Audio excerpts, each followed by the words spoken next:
Bloomberg Audio Studios. Podcasts, radio, news. This is a breaking news update from Bloomberg. Instant reaction and analysis from our 3,000 journalists and analysts around the world. I'm Joe Mathieu, alongside Kriti Gupta in Washington, where we come to you with breaking news this evening. Conservative activist Charlie Kirk has been confirmed dead by the President of the United States. President Trump's posting, quote, "The great and even legendary Charlie Kirk is dead," unquote. Kirk was speaking at Utah Valley University when he was shot on stage. Prominent Republican Jason Chaffetz saying he only heard a single shot ring out, the shot that presumably struck and, according to the president, killed Kirk. Moments before the president confirmed his death, House Speaker Mike Johnson said this from Capitol Hill. This is detestable, what's happened. Political violence has become all too common in American society, and this is not who we are. It violates the core principles of our country, our Judeo-Christian heritage, our civil society, our American way of life, and it must stop. We need every political figure, we need everyone who has a platform to say this loudly and clearly. We can settle disagreements and disputes in a civil manner, and political violence must be called out, and it has to stop.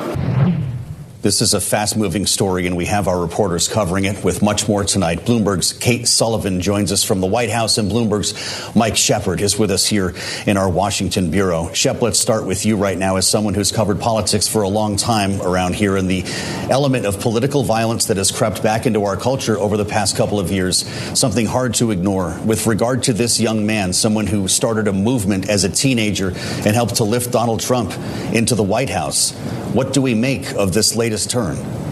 Well, this, as Joe, as you pointed out, really does point to this fear many have had about an increase in political violence. We've seen the rhetoric over the past decade or so really intensify and an edge creep into the conversation when it comes to, the core cultural and political and social and policy issues that surround daily life in the U.S. And we've seen flashes of this violence actually manifest itself. Of course, more than a year ago, then candidate Donald Trump himself was the target of 2 assassination attempts. The one, of course, in Butler, Pennsylvania, that was so high profile when he emerged to say, fight, fight, fight. But then more recently, in June of this year, we saw 2 Democratic lawmakers in Minnesota who were targeted in their homes at night by a gunman who was politically motivated, according to authorities there. So this is the kind of incident that stokes the concern that the rhetoric and the intensified back and forth between the various and quite divided sides here in this country can spill over into violence. And that's something that we just heard the House Speaker address moments ago. Mike, I think I'm going to ask you the question that a lot of people around the country are asking, which is there a policy response and policy fallout that we can expect off the back of this? Well, for the immediate moment, there will be calls for prayer for Charlie Kirk and for his family in the wake of this terrible incident, and calls from both sides really to step back from the brink of violence. But then the actual policy steps, that always gets more tricky. And sad to say, in many respects, it is to be expected that each side will fall back on the norm, with Democrats perhaps urging more control of firearms and access to firearms, and Republicans, pointing to questions about extremism on the left. And so when it comes to a policy prescription emerging from this, or from, for example, the incident in Minnesota just weeks ago, the school shooting at a Catholic school in Minnesota, it is more of the same that we're likely to hear on this. And really the whole issue, Kriti, is the question of political rhetoric and people now willing to take that next step and follow on their worst instincts and urges, as we've seen fomented and promoted on social media for several years now. Bloomberg's Mike Shepard, we thank you so much for bringing us up to speed. I want to go to Kate Sullivan, who's at the White House for us. Kate, just bring us up to speed on the reaction where you are. The So we're seeing an outpouring of messages of prayer and condolences from across the White House and the broader Trump administration. The president called Charlie Kirk legendary. He said nobody understood or had the heart of the youth in the United States of America better than Charlie. Charlie Kirk was a fixture on the campaign trail. I saw him at countless events across many different battleground states when I was covering the Trump campaign last year. The president has credited him with really boosting his his turnout among young people and getting young people excited about his campaign. Charlie Kirk founded Turning Point USA, which specifically advocates for conservative politics on high school and college campuses. So we saw Charlie Kirk host many, many events across college campuses, particularly during the campaign season. Before news came out that he had actually died, J.D. Vance posted 3 different times on social media, posting a photo of himself and Kirk, saying Kirk would answer any question and talk to everyone. So you're seeing, the close ties that Kirk has with many people in the White House, many different Republican officials. We're all just reacting to this horrific news right now.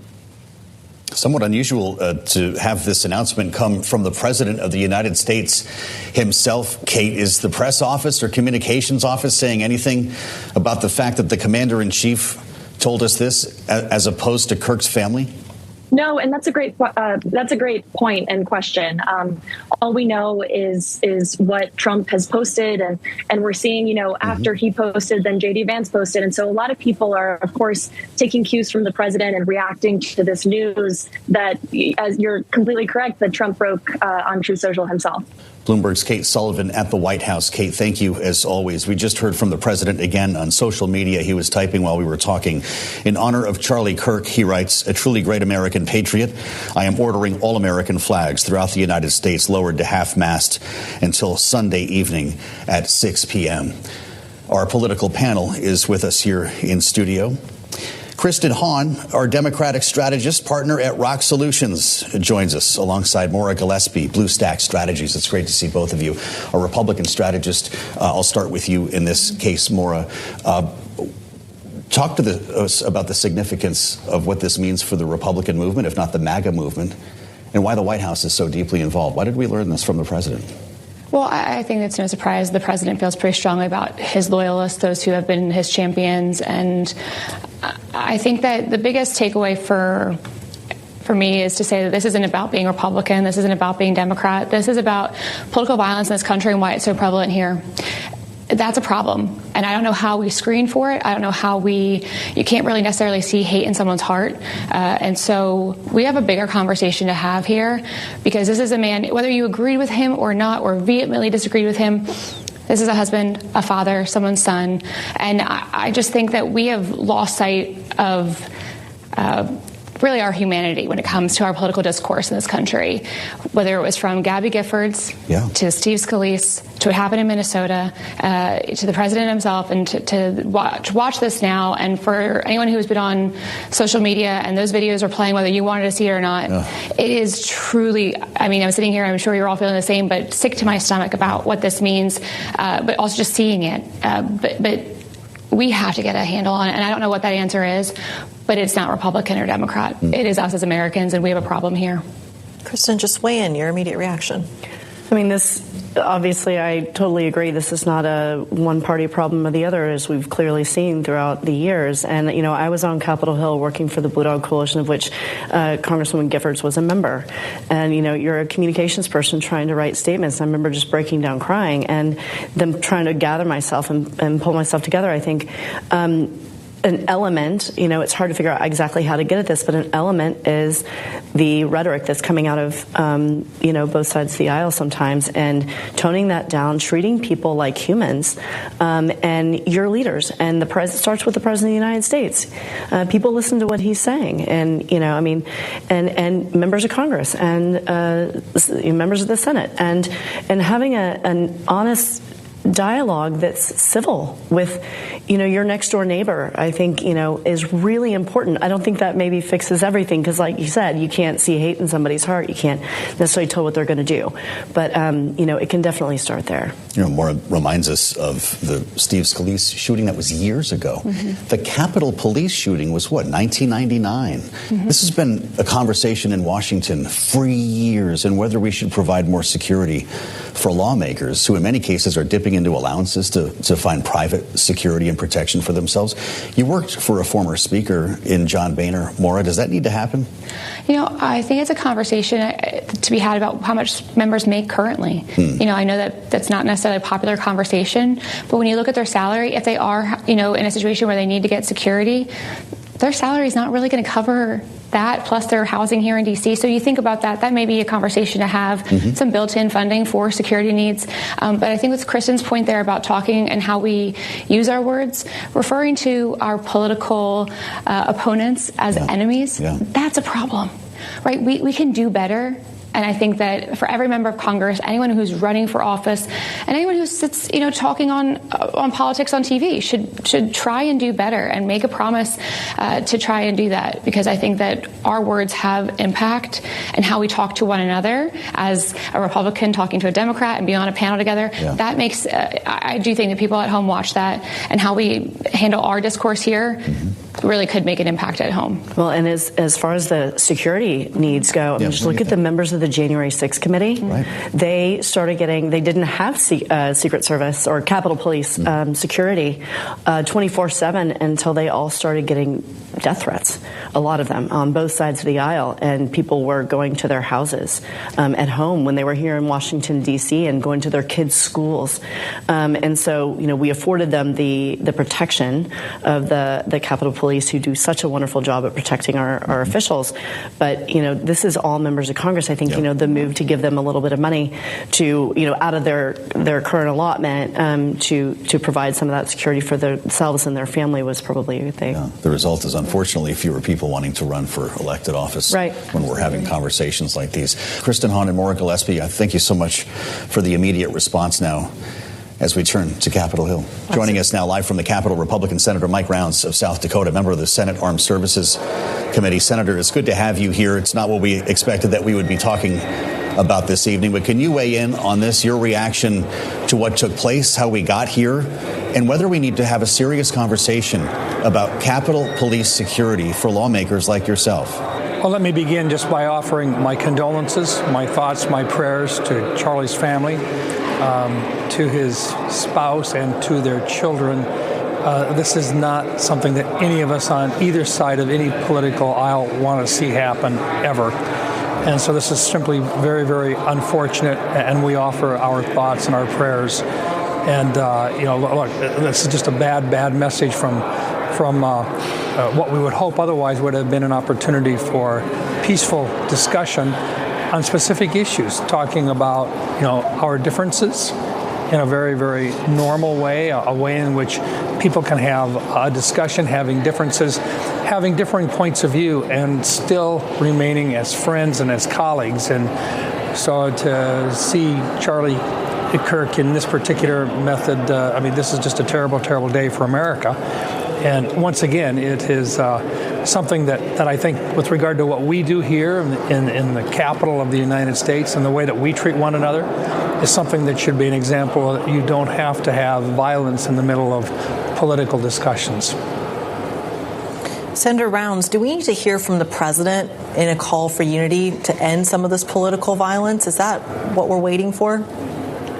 I think the first thing that the president did was to offer his thoughts, his prayers, his condolences to Charlie's family. I think that's, the first thing that we all want to do. And then along with that, it is an opportunity for us to once again tell the rest of America and the rest of the world that we can have differing points of view and not be violent about it.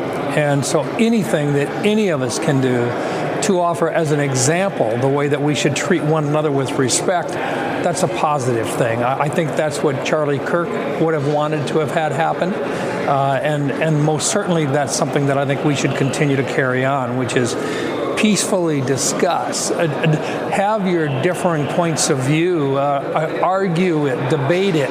It's healthy for America, but our founding fathers wanted that to be done in such a fashion that we could still be one strong, unified nation, even if we have differing points of view. And there's nothing wrong with having differing points of view. Well, I appreciate your point of view on that, Senator. We were looking at some polling from Ipsos from back in July that asked voters about political extremism and threats to our democracy. This poll with Reuters showed 27% of Americans ranked political extremism as the most important problem facing the U.S. How about you?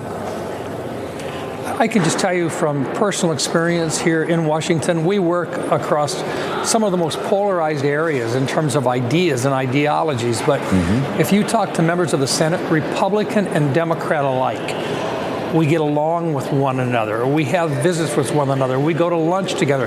We have a prayer breakfast together. We have Bible studies together. We are not enemies. We may have different points of view, but that doesn't get across very often. And so the example that we should be able to offer is one of unity in terms of making America better than what it is today. Our founding fathers said that they wanted to create a more perfect union. They didn't say our union was perfect to begin with. They wanted it more perfect. Well, that's what we should be focused on here. And sometimes in the middle of our strong emotions here, we forget to finish with that particular part of the message, which is regardless of our points of view, we're Americans first. And we treat each other with respect and with dignity. And here in the Capitol, in the offices that we have, I can tell you personally and that behind closed doors, Republicans and Democrats alike get along. We respect one another. We consider each other as colleagues and friends. And we would hope that across America, whether it's a coffee clutch or whether it's a political meeting, a city council meeting, or a state legislative body, that we remember that we are all Americans and that we have a whole lot more in common than we'll ever disagree on. Senator, it's great to have you, and I appreciate your candor in talking about this very sensitive issue, because I've been in that rotunda and I have seen Republican members like yourself get along quite well with Democrats, and I wish more people saw that side of the Capitol. Mike Rounds of South Dakota, thank you for being with us.